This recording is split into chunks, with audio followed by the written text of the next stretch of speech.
Antigament, a totes les valls del Pirineu, fins pràcticament al capdamunt dels boscos, la gent hi transitava per conrear, recollir llenya o portar els ramats a pasturar. Fins i tot construïren bordes per tot arreu. Malauradament, alguns d'aquests edificis estan en ruïnes i fins i tot s'han perdut bona part dels camins que hi conduïen.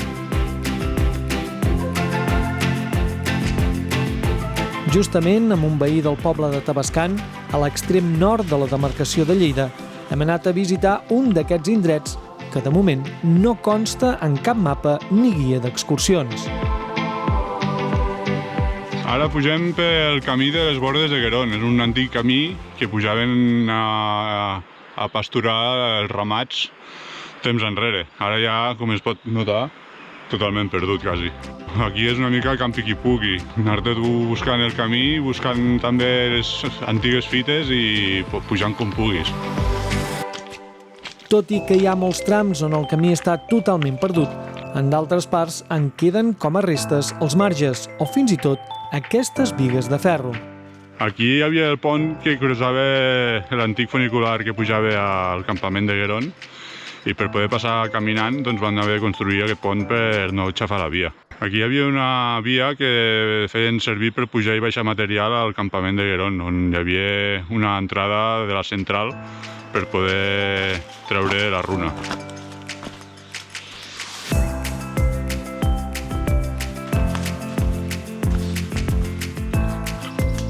Com es pot apreciar, a dia d'avui quasi és un laberint aquest camí. Això fa 50 anys era un camí molt transitat per tota la gent que pujava a treballar aquí als camps. Ara, els cabirols, els isards i algú molt esporàdic, algú del poble, però poca gent, poca gent.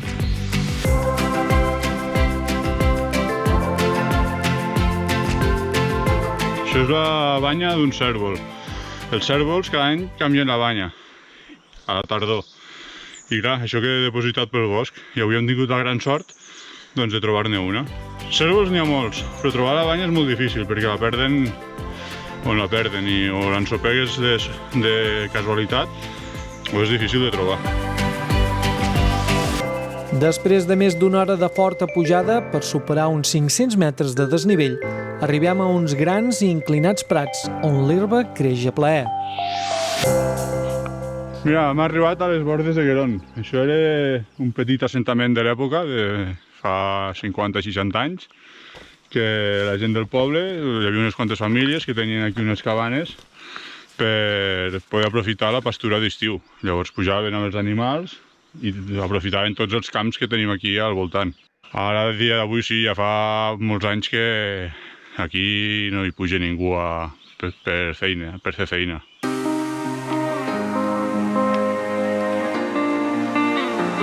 A primera hora del matí tenim la sort de sorprendre a més d'un dels grans mamífers que cada cop sovintegen més per la zona.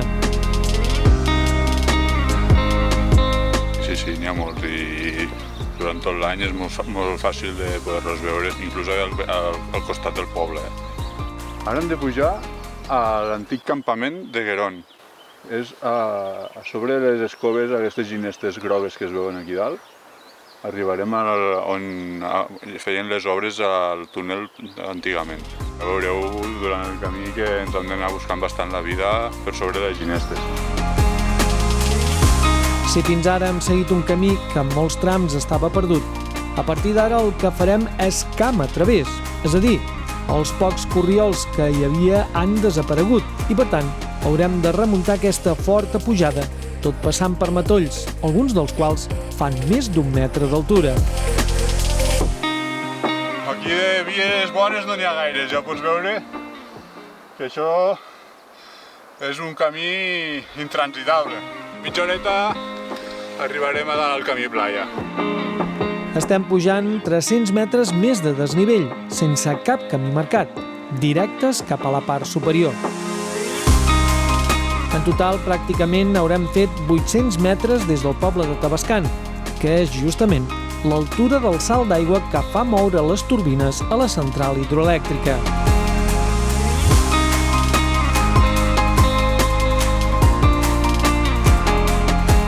Ja a dalt de tot, en Roger continua avançant, ara per damunt de l'antiga via del funicular, fins a arribar al final. Doncs acabem d'arribar al campament de Guerón. Aquí tenim la boca d'entrada de la cambra d'aigües, que ens arriba l'aigua de l'estany de Romedos, ve plana fins aquí, i des d'aquí es canalitza quasi verticalment i baixa fins a la central de Tavascan, un salt de 900 metres de desnivell, un dels més grans d'Europa. Aquí, a l'època que estaven construint la central, hi havia 2 o 3 barracons, just amb aquesta esplanada que tenim aquí darrere, i això era tan gran com un poble avui en dia.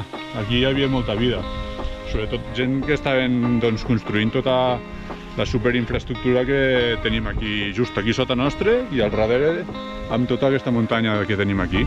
Aquí tenim tota la muntanya forada, encara que sembla mentida. Podríem vindre des de l'estany de Romedos, que està, no sé, a uns 5 quilòmetres pla cap al nord, i podríem sortir a Llavorsí, tot per dintre la muntanya. Arribar fins aquí dalt és la part més difícil i, sobretot, cansada del peculiar recorregut que estem fent, ja que a partir d'ara ens espera una ampla i planera pista que, talment com si es tractés d'una corba de nivell, ressegueix tota la muntanya sense guanyar ni perdre altura. Es tracta, doncs, d'un impressionant passeig a uns 2.000 metres d'altitud, increïblement planer i segur. A partir d'aquí ara tenim uns 2-3 quilòmetres tot pla, fins que agafem el riu de l'estanyet del Closell, on iniciarem un altre cop la remuntada fins a l'estany.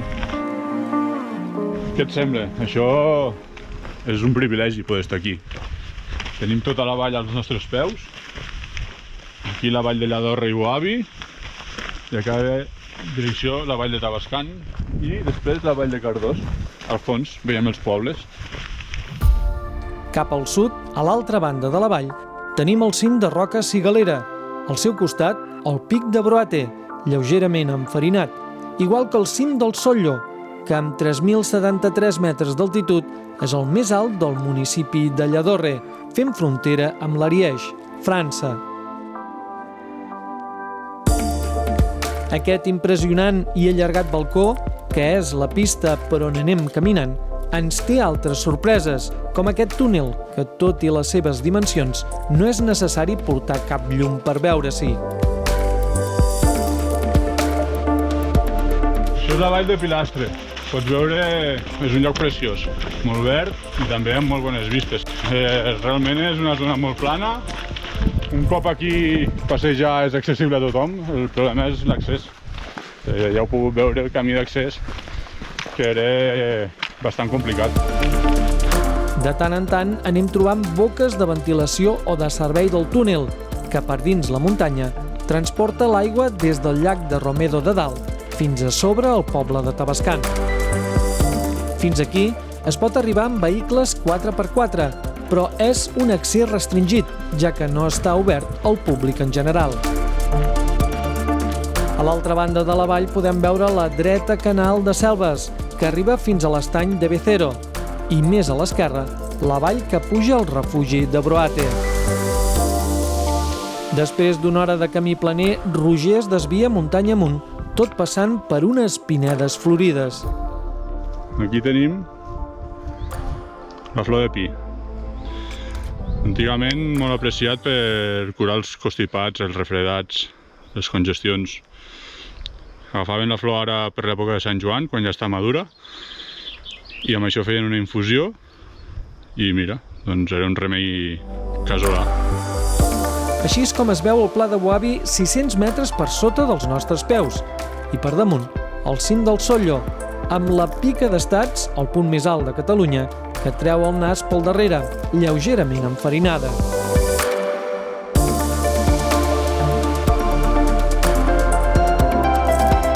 Acabem d'arribar a l'estanyet del Closell i ara seguirem fins a l'estany del Naorte, que és el més bonic d'aquí de la zona. Això és un petit toll que ja podeu veure que és poca coseta. Tampoc apeteix molt perquè ja veu l'aigua verda, té un color una mica estrany. Entre l'estany del Closell i el llac de Naorte Només hi ha uns 80 metres de desnivell, de manera que, tot i que el primer tram del camí és costerut, ràpidament es posa a planejar, fins que podem veure la cascada que davalla de l'estany, amagat darrere d'un petit grup d'arbres situat a 2.150 metres d'altitud. Acabem d'arribar a l'estany de Nahorte. Podeu veure, és un estany d'origen glaciar. Ens trobem a uns 2.100 metres d'altitud i des d'aquí tenim l'opció de seguir caminant al famós estany de Sertascan per aquest camí que veiem just aquí davant. D'acord? I res, aquí serà el final del nostre camí d'avui. És un lloc, com has pogut comprovar tu avui, que no hem trobat ni una persona, tens tranquil·litat, el paisatge insuperable, un racó molt bonic i és per vindre i estar-s'hi aquí unes quantes hores i passar el dia. Per a molts excursionistes, el llac de Nahorte és un dels més bonics del Pirineu, ja que està com amagat, encaixonat a la falda de la muntanya, just al límit on el bosc comença a donar pas als prats d'altura. A més, és un gran balcó cap a les muntanyes més altes del Pirineu català.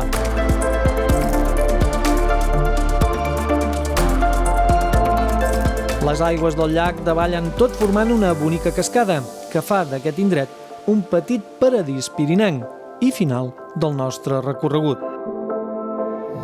Ara ja fem el retorn cap a Tavascan. Hem fet una excursió que hem tardat unes 4 o 5 hores de pujada. Hem sortit del poble, hem arribat a un estany natural, ideal per passar el matí i res, tornem cap a baix. Esperem que ben aviat s'arregli el camí que puja de Tavascan a les bordes de Gueron, però encara seria molt millor si es posés en funcionament el funicular, ja que esdevindria un pol d'atracció turística de primer ordre.